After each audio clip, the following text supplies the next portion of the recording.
You know, usually when we talk about fixing something complicated, there's this expectation of like total precision. Mm, Like if you take your car to a mechanic, they plug a computer into the dashboard, right?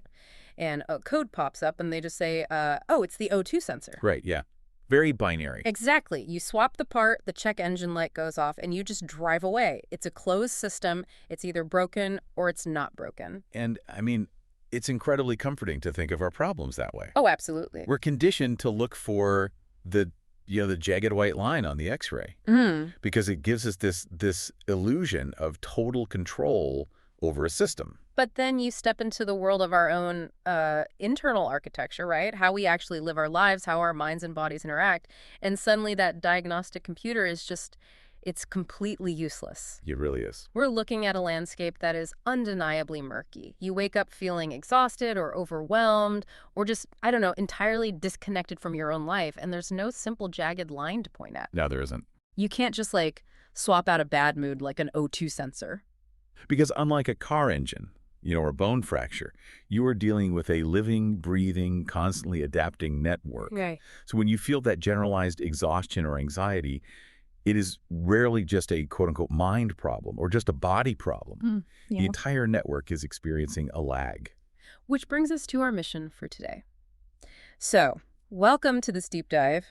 If you are joining us, you listening right now, you're stepping directly into what our source material calls the participant phase. Yes. The participant phase. Based on this remarkably detailed manual for life architecture we've been exploring, our focus today is zeroing in on chapters 4 through 7. Mm-hmm. We were moving entirely out of the realm of pure theory. The goal today is to stop passively observing your life and start actively executing a brand new daily integration OS. An entirely new operating system for how you exist in the world. Right. And this represents a massive pivot in how the material approaches human behavior, honestly. Well, up until this point, it would be very easy for a reader to just kind of sit back and philosophize about their trauma or their goals. Right, like playing armchair psychologist. Exactly. But Chapter 7 introduces a foundational concept that just shatters that passive approach. It states that the separation between mind, body, and force is a convenient fiction. Okay, wait. Let me make sure I am conceptualizing this correctly because this seems to be the linchpin for everything else we're going to cover today. It is. The prevailing cultural narrative treats the mind as, like, the CEO, right? Yeah. And the body is just this sort of clumsy company car it has to drive around. And the force or, the baseline animating energy of life is just some abstract mystical concept we can just totally ignore. And that right there is the exact Cartesian dualism we've been trapped in for centuries. Right, the whole I think, therefore I am thing. Exactly. It elevates the software and completely dismisses the hardware and the power supply. Yeah. But the text argues they are not isolated islands. They're interconnected continents in a single ecosystem. You literally cannot have a thought without a corresponding chemical reaction in the body. So it's like trying to run state-of-the-art software on a laptop with a shattered motherboard and a frayed power cord. That's a great analogy. Yeah. You can have the most brilliant, calculating, high-level mind, the best software imaginable, but if your physical body, the hardware, is completely flooded with cortisol and inflammation, the software is going to glitch. That have to glitch. And if the power supply, that underlying life force, the autonomic nervous system's baseline vitality, if that's depleted, the whole machine just shuts down. And that analogy holds up perfectly under neurobiological scrutiny. Yeah.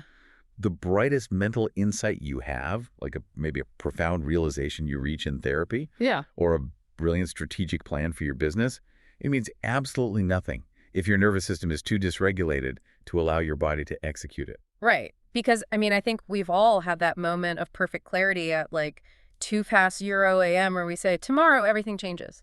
Oh, absolutely. The 2.0 a.m. motivation. Yes. I am going to wake up, go to the gym, write 10 pages, and be a completely new person. The software has written a beautiful program, but then 7 a.m. hits, the alarm goes off, and the hardware simply refuses to boot up. The body just says, no, we are exhausted, we are staying in bed. Yeah. And conversely, your body can be sending the most urgent, clear signals, like chronic tension in your shoulders, a knot in your stomach, really shallow breathing. Right.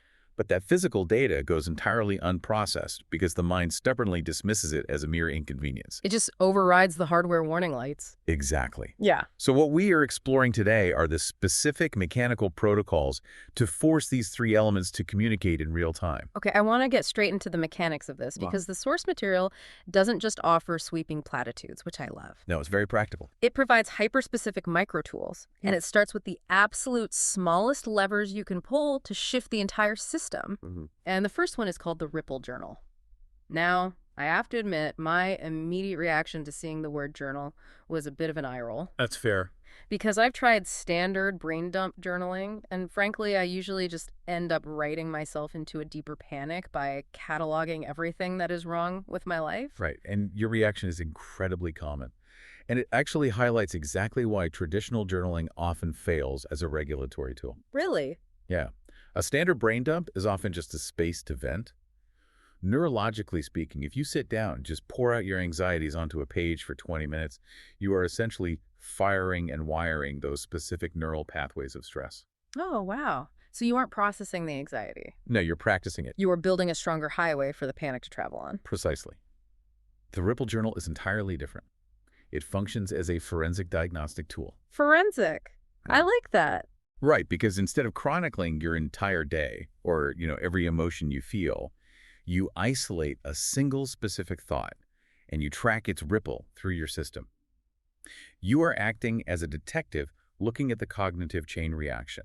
Okay, let's trace the anatomy of one of these ripples because the example provided in the text is just painfully relatable. It really is. It starts with the initial pebble dropping into the pond, a morning thought. You open your eyes, and the very first cognitive event is the thought, I am totally overwhelmed. So that is the genesis point. The Ripple Journal then asks you to track the immediate behavioral consequence. Like, what action did that specific thought produce? Well, in this scenario, the action is avoidance. Because the thought was, I'm overwhelmed. The action is staying in bed an extra 20 minutes, grabbing the phone, and mindlessly scrolling through social media to numb out, completely ignoring the big project due that week. And then we move to the next concentric ring of the ripple, Yeah. the physical and emotional result. Because you took that action of avoidance, what happened to the hardware? The result is a feeling of being stuck. The anxiety compounds. There's this heavy lethargic inertia settling into the body.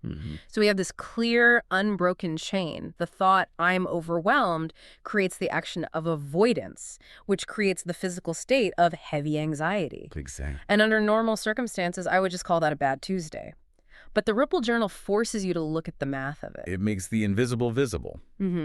But the protocol doesn't stop at just observation. Once you map the chain reaction, you are required to intervene at the source. Right, you can't just leave it there. No, you have to introduce a cognitive reframe. You go back to that initial thought, I am totally overwhelmed, and you edit the software. And the reframe suggested is radically simple. I will tackle one thing. Just one. That is the new thought. So you trace a new ripple, the new action based on that thought. You sit at the desk and complete one single task. You send the one scary email. And the new result. You generate a tiny bit of momentum. The heavy, lethargic feeling in the body actually starts to lift. The hardware responds to the new software command. Right, and the underlying mechanism here is really about developing meta-awareness. Okay. Because if you execute this forensic tracking over a few weeks, you begin to see undeniable mathematical patterns in your own behavior. Like you see the Matrix. Yeah. You realize that the thought, I'm overwhelmed, is not an objective observation of reality.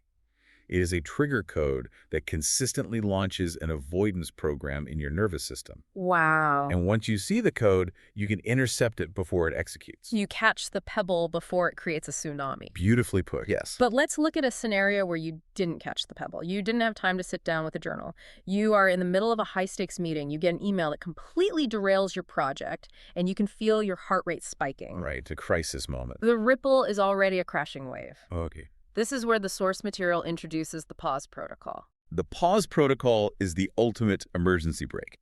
It's designed for the exact moment the software starts glitching and begins sending erratic signals to the hardware. It consists of 3 sequential questions you ask yourself in the heat of the moment. Question 1, what thought just entered my mind? Question 2, is this thought helping or hindering? And question 3, what is a more accurate or empowering narrative? Now, I have to be honest here. When I first read Empowering Narrative, my internal alarm bells went off. I'm sure. It sounds a bit... It sounds dangerously close to toxic positivity. Like if I am in a meeting and my project just lost its funding, I am not going to sit there and tell myself every failure is a beautiful stepping stone. And you absolutely shouldn't. Okay, good. The text is very careful to distinguish this from forced positivity, because forced positivity is just a form of cognitive dissonance. Right. If the building is on fire and you try to tell yourself, oh, it's a wonderfully warm day, your nervous system knows you are lying. Your body's like, nope, we are burning. Exactly. The amygdala, your brain's threat detection center, will continue to pump adrenaline into your bloodstream because it knows the threat is real, regardless of the cheerful narrative you're trying to overlay on top of it. So if it isn't about slapping a happy sticker on a disaster, what is the mechanism of the pause protocol? It is about editing for truth and utility, rather than blind optimism. Notice the second question. Is this thought helping or hindering? Right. It entirely bypasses the agonizing philosophical debate over whether your catastrophic thought is technically true. Oh, that is a crucial distinction. Because if the thought is, I might lose my job over this, that might actually be a statistically true possibility. Yes, it might be. But sitting there spinning out on that possibility while you still have to finish the meeting is actively hindering your ability to perform. Exactly. You are caught in a predictive processing loop. The brain is simulating worst-case scenarios to prepare for them, but in doing so, it triggers the same physiological stress response as if the event were currently happening. Because the brain doesn't know the difference. Right. So when you ask, what is a more accurate or empowering narrative, you are intentionally shifting neurological activity away from the limbic system, the emotional reactive brain, and forcing blood flow back into the prefrontal cortex, which governs logic, planning, and executive function. It's like you're manually overriding the autopilot when the plane is starting to nosedive. Exactly. You give the brain a specific analytical job to do evaluating accuracy, so it has to stop panicking to complete the task. You are halting the spiral by forcing the brain to engage in objective truth-seeking rather than emotional pattern matching. Which transitions us beautifully into the third micro tool, which I found completely fascinating because it actively physically bridges the mind and the body. The text calls them intention anchors. Yes. This is a brilliant application of applied neuroplasticity and embodied cognition. So the concept is pairing a deliberate mental intention with a highly specific physical cue. The source material gives a few practical examples, like you light a candle on your desk and you decide that this physical action triggers the mental state, I am present. Or you take 3 deep, controlled breaths, and that triggers I am calm. Or you stretch your arms wide and overhead, and that triggers I am open. Right. Now, I'll play the skeptic again. Go for it. Does this not border on the placebo effect? Am I really going to change a deeply anxious mindset just by putting my arms in the air? I mean, it sounds suspiciously simple, right? Yeah. But the neuroscience of embodied cognition proves that our brains are constantly reading our physical posture to determine our emotional state. Wait, really? Oh, yeah. It is not a one-way street where the mind feels sad and so the body slumps. The feedback loop goes both ways. Wow. If you physically slump your shoulders and look at the floor, your brain registers that proprioceptive data and assumes you are defeated. And it will literally begin to synthesize and release depressant neurochemicals to match that physical posture. Wait, so the brain is constantly scanning the body to figure out how it should be feeling? Yes. It relies heavily on somatic markers.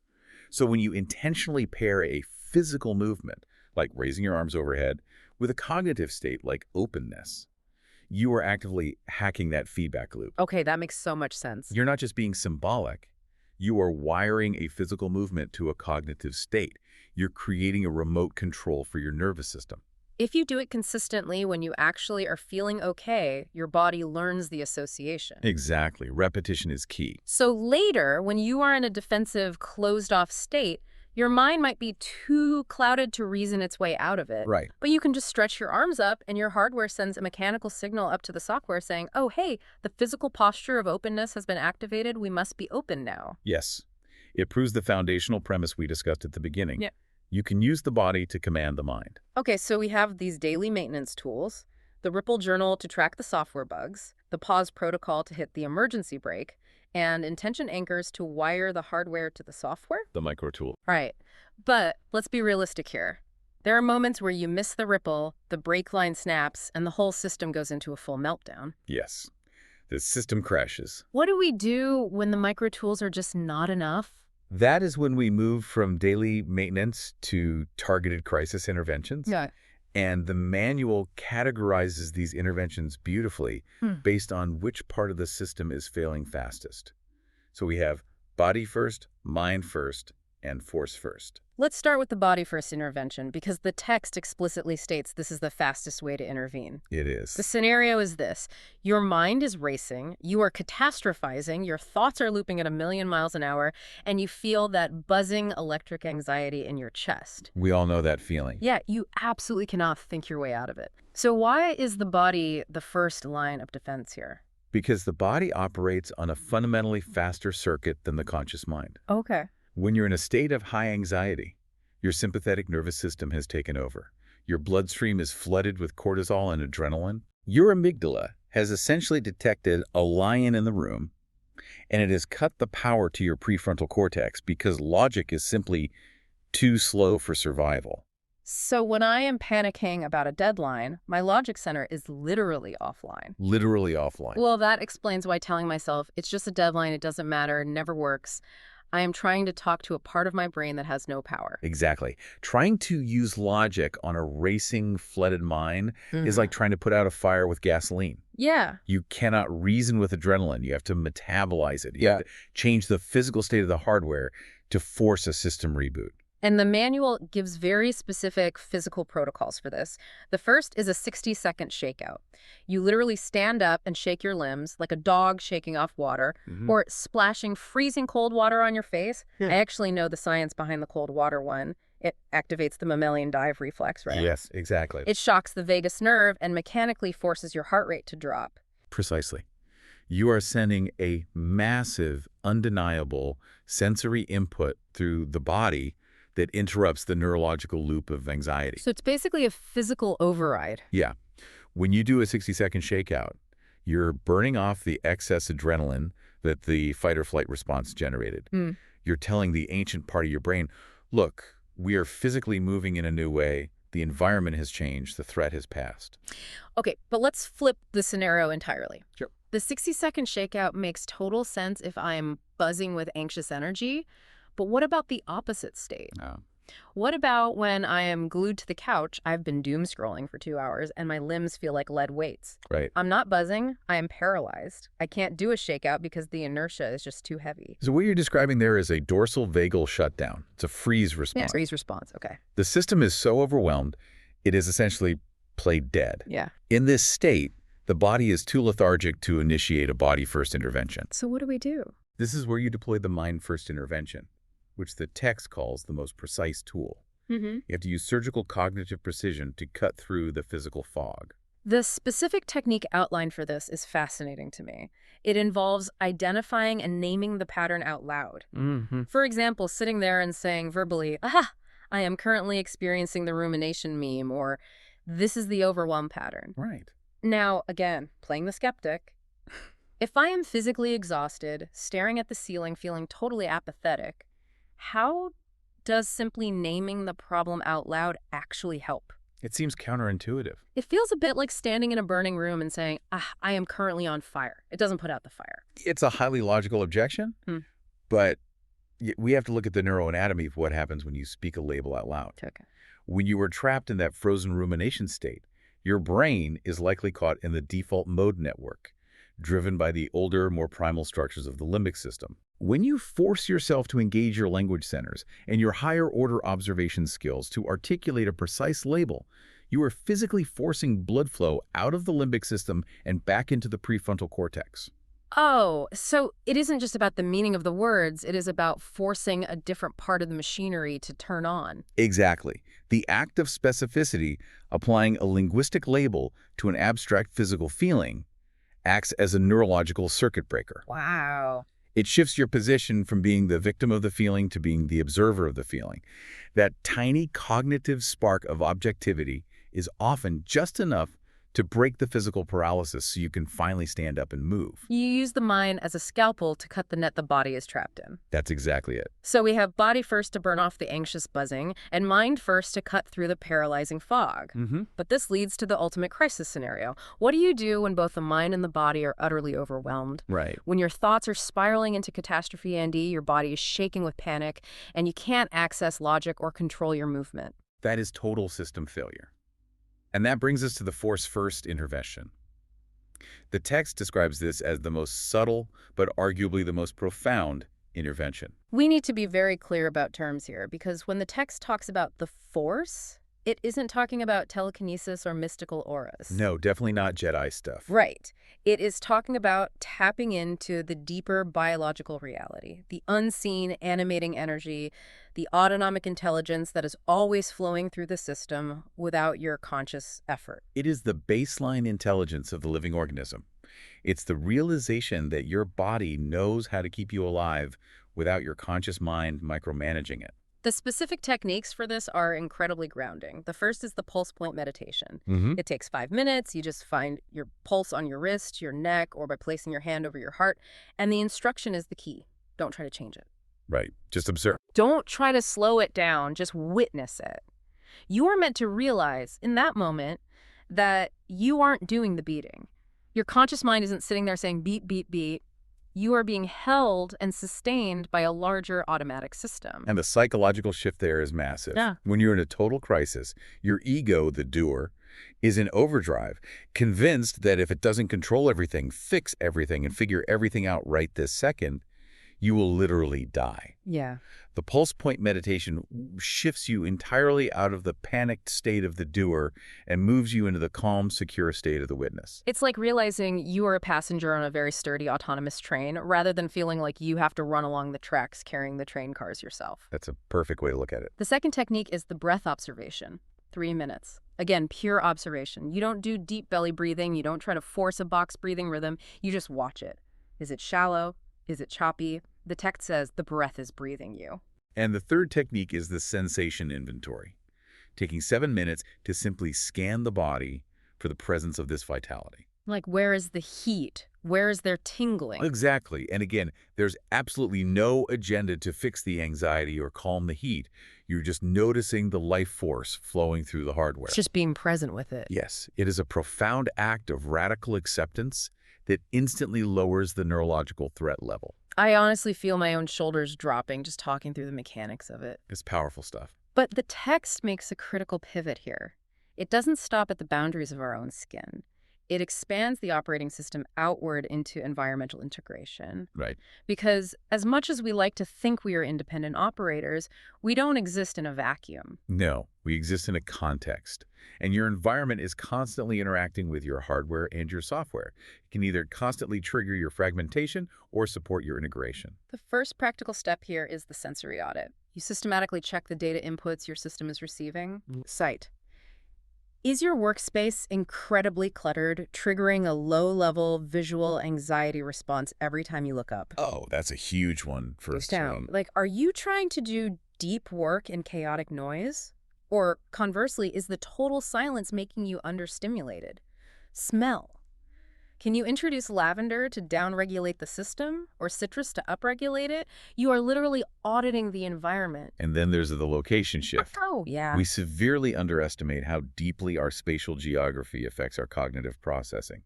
If you are anxious at your desk, move to the floor. If you are scattered inside, physically walk outside. Right. Changing the physical geometry of your space forces the brain to calculate new spatial dimensions, which fundamentally changes your cognitive perspective. But the most potent environmental factor isn't the lighting or the smell of the room, it's the people. The text delves into the social nervous system. This cannot be overstated. Yeah. We are deeply biologically social creatures. We have mirror neurons that are specifically designed to read and mimic the emotional states of the people around us. Our nervous systems literally co-regulate. You can do all the pulse point meditations and 60-second shakeouts in the world, but if you sit down next to someone who is vibrating with chaotic, unmanaged anxiety, your nervous system will pick up that frequency and unconsciously start to match it to build rapport. Exactly. It's incredibly contagious. So it's highly contagious. Very. The text makes it clear. To maintain this new operating system, You must systematically limit your exposure to chaotic, dysregulated people and intentionally spend time with grounded people. That makes sense. Even a brief 5-minute conversation with someone who is truly centered can act as a tuning fork for your own nervous system, bringing your chaotic frequency back into harmony. A tuning fork for the nervous system. That is brilliant. But, as we talk about all these high-level concepts, integration, the witness state, tuning frequencies, it is so easy for the ego to hijack this vocabulary. Yeah. Like, we use it to actually justify our own chaos. To illustrate how easily our surface self can co-opt this process, I have to bring up the absolutely hilarious Act 4 anecdote from the sources. The grocery store incident. I was hoping we'd get to this. It perfectly captures the trap of spiritual bypassing. It is so funny and so revealing. So the scenario is this. The traveler, who has been deeply immersed in studying all these profound teachings about the mind, body, and force, finds themselves in the middle of a modern grocery store. And they decide they're going to practice the high-level spiritual concept of non-attachment in the cereal aisle. A very perilous place to test one's enlightenment, if you ask me. Truly. The paradox of choice is just overwhelming. So the traveler is standing there, staring at the wall of sugar, and suddenly has this grand, absurd epiphany. Oh, boy. The traveler screams out loud right there in the aisle, "I've achieved non-attachment to choice, so I'm choosing everything." Yeah. And they just start frantically grabbing boxes and throwing them in the cart. Yeah. Cheerios, Frosted Flakes, Raisin Bran, Lucky Charms, Cocoa Puffs. Just absolute chaos. They are just hoarding cereal in the name of elevated consciousness. And meanwhile, Yeah. their internal surface self, the ego, the part of us concerned with social conditioning and survival in the tribe, is absolutely panicking. Yes. The surface self is screaming internally, "This is humiliating. People are staring. We look insane." Right. And the deeper witness self is just sitting back in the theater of the mind, observing the entire meltdown, going, fascinating approach to the cereal problem. It is a brilliant comedic illustration of a very real danger. It really is. It shows what happens when we use abstract psychological concepts to justify chaotic, dysregulated behavior. The traveler wasn't integrated. They were just using the sophisticated vocabulary of integration to mask a manic, overwhelmed state triggered by the hyper-stimulating environment of the grocery store. It's the ultimate trap. I'm not having a panic attack. I'm just radically accepting all the cereal. Exactly. It is a reminder that true integration isn't about grand, sweeping, eccentric gestures. It is about quiet, functional, regulated alignment. Which brings us to the final and most crucial section of our deep dive. Now that we have the micro tools and the crisis interventions, and we know how to audit our environment, how do we make this regulated alignment our default state? Right. How do we build a habit? Yeah, how do we build an architecture that prevents the fires from starting in the first place? We have to move from a reactive posture to a proactive posture. Yeah. We institute the sequential protocol and the daily integration OS. Let's unpack the sequential protocol first. The text calls this the 15 to 20-minute deep reset. Yes. This is designed for those moments when you aren't in a full 5-alarm crisis, but you feel the system drifting. You feel the fog rolling in, and you need to bring all 3 elements back online. And the text is adamant. The order in which you do this matters entirely. You cannot jump straight to fixing the mind. Because if the hardware is unstable, the software won't update. Exactly. So phase 1 is the body reset. 5 minutes. It is highly prescriptive. 2 minutes of movement shaking, walking, doing jumping jacks. Then 2 minutes of breath regulation to signal the vagus nerve. And finally, 1 minute of absolute stillness. Why the stillness after the movement? Well, the movement metabolizes the latent stress hormones and the breath regulation slows the heart. But the 1 minute of absolute stillness is what allows the autonomic nervous system to register the new baseline. Oh, I see. It is the physiological all-clear signal. You have now stabilized the hardware. The threat signals are quiet. Now and only now can you safely move to phase 2. Okay, so phase 2 is mind clarification. 5 minutes. With a calm body, you ask yourself, what is the dominant thought right now? Right. You find a helpful, accurate reframe for it, just like in the Ripple Journal, and you set a clear, single intention for the next hour. You are programming the software on a clean hard drive. And then phase 3, force attunement. 5 minutes, hand on the heart, reconnecting with the pulse point meditation, recognizing that vast unseen intelligence coordinating the billions of cellular processes happening inside you. You plug the clean hardware and the updated software back into the power supply. And it culminates in phase 4, integrated action. 5 minutes. From this aligned, synced up state, you ask yourself what one small action honors all three: the mind, the body, and the force. Right. And then you execute it immediately. You don't put it on a to-do list, you do it. This 20-minute sequence is powerful because it touches every single node in the network. It leaves no part of the system behind. It's so comprehensive. But the real structural integrity of this new life architecture comes from the Daily Integration OS, or TDIS. This is the scaffolding for your entire existence, and it begins with the morning triad. 15 minutes. The text frames this as an absolute, non-negotiable daily ritual. And the biological reasoning is totally sound. The way you transition from sleep to wakefulness dictates the baseline frequency of your nervous system for the next 16 hours. Wow. If you start your day fragmented, like if you wake up, immediately grab your phone, read the news, and check work emails while still lying in bed, you are instantly flooding your system with external demands and cortisol. Right. You will spend the rest of the day fighting an uphill battle against that initial dysregulation. So the morning triad intervenes immediately. Minutes 0 to 5, wake the hardware. Before you touch a screen, you physically stretch. You drink a massive glass of water to hydrate the brain and the tissues. Minutes 5 to 10. Calibrate the software. And this is key. You set a quality or an intention for the day, not a task list. Right. That's crucial. You don't think, I need to finish the quarterly report. You dictate the tone. Today, I choose to embody patience. Or, today, I am approaching my work with curiosity. You're setting the emotional and cognitive parameters for how you will engage with whatever tasks arise, rather than letting the tasks dictate your emotion. And finally, minutes 10 to 15. Attune to force, hand on heart, feeling the pulse, anchoring into the baseline vitality. Yes. Now, I can hear the objections already. People listening are saying, I have kids, I have a commute, I do not have 15 free minutes in the morning. Of course. It's the most common pushback. But let's look at the actual math of that excuse. If you say you don't have 15 minutes to integrate your system, you need to look very closely at how much time you bleed out later in the day due to mental fog, scrolling out of exhaustion, or having to redo work because you were too scattered to do it right the first time. It is a false economy. 15 minutes of integration in the morning is not an expensive time. It's an investment that yields hours of clear, focused, high-capacity execution later. Yeah. It's basically the most profitable return on investment you can make for your nervous system. But the operating system doesn't just abandon you after breakfast. A good system requires ongoing diagnostics. That brings us to the midday sync. The text recommends setting 3 recurring alarms on your phone throughout the day. When they go off, no matter what email you were writing or what spreadsheet you were looking at, you pause. Stop. You take 3 deep breaths. You ask yourself a simple diagnostic question. How are my mind, body, and force doing in this exact moment? And then you make one micro-adjustment. You fix your hunched posture. You take a sip of water. You actively drop a tense, ruminating thought. I like to think of this as steering a ship across the ocean. A captain doesn't wait until the ship is 1,000 miles off course to wildly spin the wheel back. Right. The captain makes constant, imperceptible micro-adjustments to the rudder to account for the wind and the current.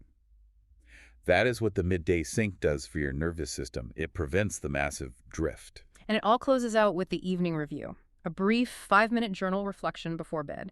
You simply note, where did I feel integrated today? Where did I feel fragmented or hijacked? And based on that data, what is one single adjustment I can make for tomorrow? And the genius of that evening data collection is that it feeds directly into the weekly pattern recognition section. Ah, right. Once a week, you spend 20 minutes zooming out and reviewing your daily notes. You start to see the macro trends. Well, you might realize, oh, I am perfectly integrated every morning, but I consistently lose my grounding by 3 p.m. on Thursdays. Or every time I have a meeting with this specific client, my hardware goes into fight or flight. So you're building profound meta-awareness. You transition from being a passive victim of your circumstances, someone to whom life simply happens, into an active, conscious architect of how you process reality. You are finally in the driver's seat of the whole vehicle. We have covered an immense amount of ground today. We have dismantled the illusion of separation between mind, body, and force. We are armed with the Ripple Journal to track our cognitive cascades. We have the pause protocol to hit the emergency brake. We understand how to use intention anchors. We know exactly how to deploy body first, mind first, and force first interventions when the system crashes. And we have the architecture of the Daily Integration OS to keep it all running smoothly. I feel like we have handed over the keys to a completely upgraded human experience. It is an incredibly robust toolkit. Huh. But, if we look closely at the deeper implications of this text, there's a final, rather provocative reality we have to address before we go. Okay, lay it on me. We've spent this entire time talking about internal integration. But what happens when you take this finely tuned, integrated system out into the messy, chaotic world? Ah, the world rarely cooperates with our internal peace. What does the text say about this collision? It addresses the reality of the relational field. When you diligently execute this daily integration OS, your nervous system literally begins to broadcast an entirely new frequency. Right. You walk into rooms radiating a grounded presence, calm and clarity. But here is the warning. When you bring genuine, deep integration into a room, it acts as a very stark mirror. It inevitably confronts other people's fragmentation. Wow, so your regulated calm actually acts as a spotlight on their chaotic dysregulation. Precisely. And people react to that mirror in two very different ways. Some people, those who are seeking grounding themselves, will be naturally drawn to your calm. They'll feel an innate sense of safety around your regulated nervous system. Right. But others will be deeply, unconsciously unsettled by it. Because it forces them to feel their own discomfort. Exactly. Yeah. And without even realizing what they are doing, they will instinctively try to pull you back down into their drama, their gossip, and their chaotic urgency. Wow. They will test your boundaries simply because that state of high alert fragmentation is the frequency where they feel safe and familiar. That is wild to think about. It is like the old analogy of crabs in a bucket pulling each other down but playing out on the level of autonomic nervous system regulation. It's a biological drive for homeostasis within the group. So the final challenge we must leave the listener with today is this. As you step into the world as a fully integrated, conscious participant equipped with this new operating system, are you prepared for how the world might actively push back against your calm? And do you have the conviction to hold your center when it does? That is a phenomenal question to chew on. And frankly, it's the best possible reason to make sure you keep those micro tools handy. Absolutely. Thank you so much for joining us on this incredibly deep exploration today. Remember, the goal of all this architecture isn't achieving a flawless state of perfection. The goal is active, conscious participation. Perfectly said. You don't need to wait for a clear, jagged line on an X-ray to start fixing the system. You have the OS now. Stay curious, keep tracking those ripples, and go execute your new operating system. We'll see you next time.